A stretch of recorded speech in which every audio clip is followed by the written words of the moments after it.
Hey, what's going on? I'd like to welcome you all to Water Your Soil. So I've been getting this question often, and I'm surprised I never addressed it, but I've been getting the question often. And the question is, how much should you put down as your deposit on your secured credit card? Because as many of you may know, your deposit on your secured credit card is often your credit limit. I had a situation before where I put down $300 and I received a $500 credit limit because that was the promotion that they were running for the secured card. But normally whatever you put down as your deposit is usually what your credit limit is gonna be. So I'm gonna address it here in this video. So you wanna sit back and check this video out, all right? Let's go.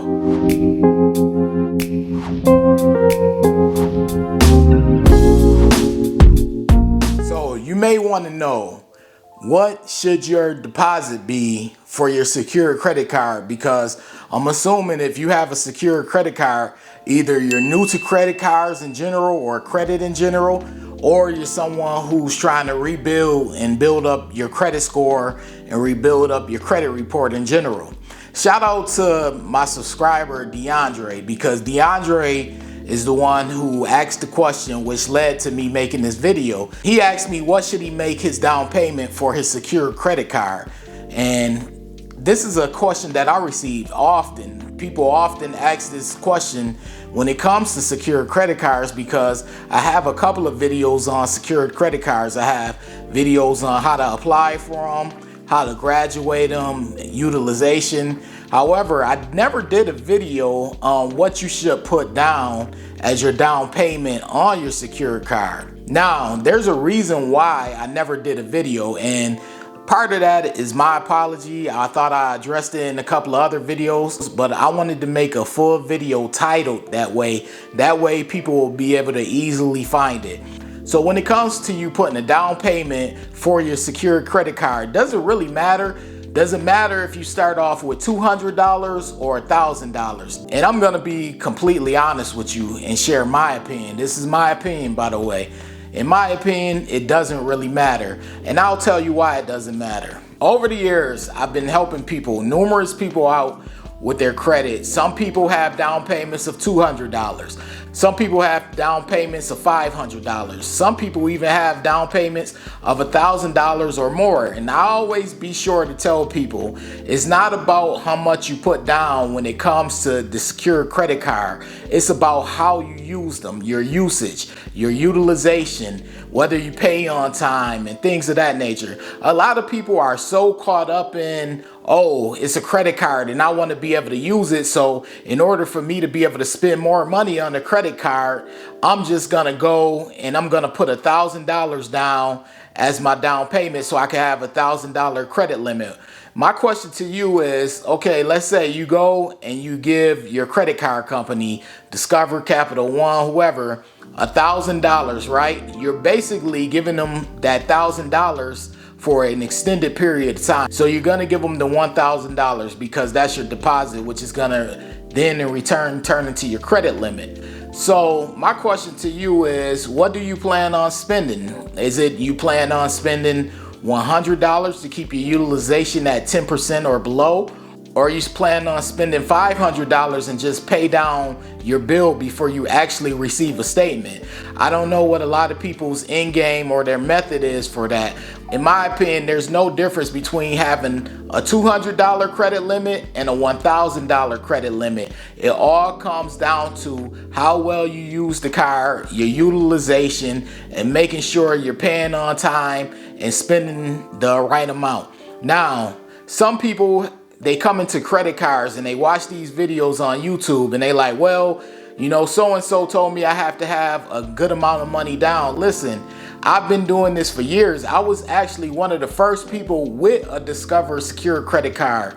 And I'll tell you, I started out with a $200 credit limit and I graduated on time. I had other people, numerous amounts of other people start off with that same $200 and they graduated sooner than me. It's not about the amount that you put down. I know some people would like to believe that, but it's about how well you manage the card that you do have. So that's what it's about. So whatever you put down is strictly up to you. Just know the key factors is paying on time, making sure you keep your utilization under 10%, and making sure that you are spending, because a lot of people like to get secure credit cards, and this is what they'll do.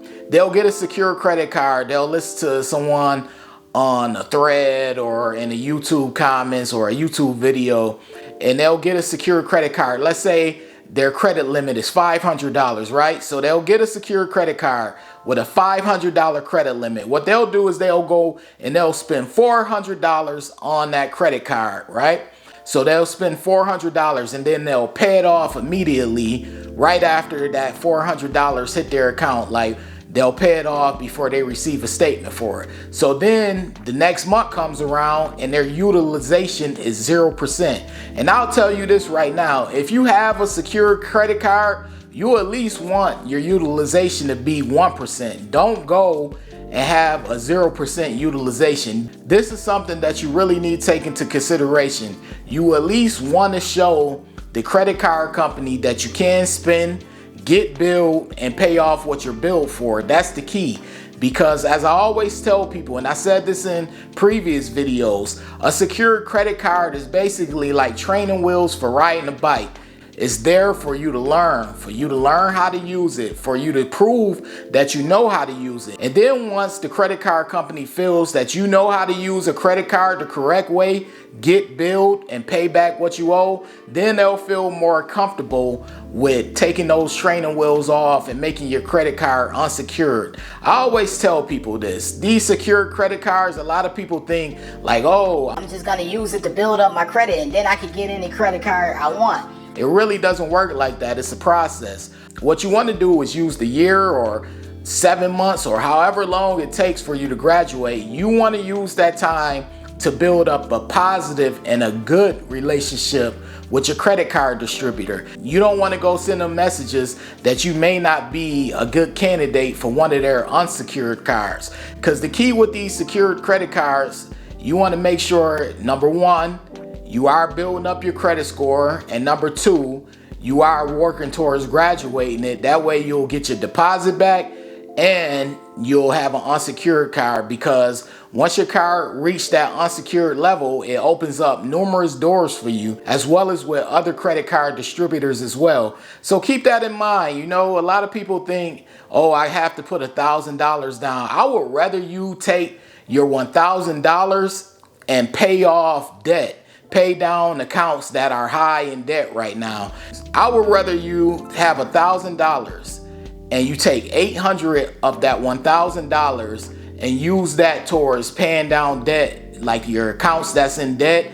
Pay it down, whether that's any type of account, student loans, whatever type of active account that you have that currently has debt. Use that $800 for that. I can't tell you what to do. It's all at your discretion, but that would be smart to do. And then take that other $200 from the $1,000 and use that as your deposit for your secured credit card. Or you can just do what I did and just use the $200 for one secured credit card and the $300 for another. That's $500. It also leaves you $500 if you're going by $1,000. It leaves you another $500 to use towards debt or anything else that you need to use it for. But you don't have to start off high with these secured credit cards. I've been doing this for years, and I've had people graduate in timely fashion with just a $200 or a $300 credit limit. So don't get too mixed into what your down payment and deposit should be. Just focus on using the card the correct way. And if you want to know how to use it the correct way, I have tons of videos in my section.